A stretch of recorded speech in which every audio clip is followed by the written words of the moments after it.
রামনবমী উপলক্ষে চলে গেছিলাম দিদির বাড়ি শান্তিপুরের হরিপুরের কিছু ঠাকুর দর্শন করে নিলাম।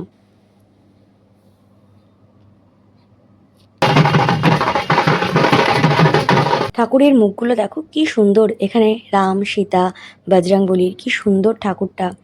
সেই বনে যখন ছিল সীতারাম, সেই হরিণ হরিণ শিকার করে রামচন্দ্র আহার গ্রহণ করতেন। কি সুন্দর করে সাজিয়েছে, ঝাড়টা দেখেছো কি সুন্দর। ঠাকুরের মুখগুলো দেখলে মন ভরে যাবে। তো চলে গেছিলাম শান্তিপুরে, একটু ঠাকুর দেখে নিলাম। ফুল ভিডিও আমার ইউটিউব চ্যানেলে আছে, তোমরা চাইলে দেখে নিতে পারো। এটা একটা জাস্ট শর্ট ভিডিও। এখানে একটা থিম প্যান্ডেল হয়েছিল যেখানে নানা রকম ভূত সেজে আর কি দাঁড়িয়েছিল। আমার তো এটাকে দেখে ভীষণ ভয় ধরে গেছে। জানি যদিও আমি অনেক বড় হয়ে গেছি, বাট তাও ভয় লাগছিল। জানি মানুষ, বাট ধরতে আসছিল। বাচ্চারা তো কিছু কিছু বাচ্চা ভয় পাচ্ছে, চিৎকার করছে, আবার কিছু কিছু বাচ্চা মজাও পাচ্ছে।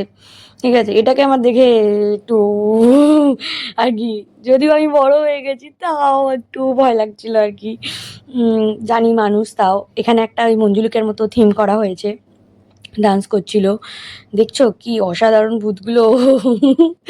ছোটবেলায় হয়তো সত্যি আমিও ভয় পেতাম, বাট এখন বড় হয়ে গেছি অতটা ভয় পাচ্ছিলাম না।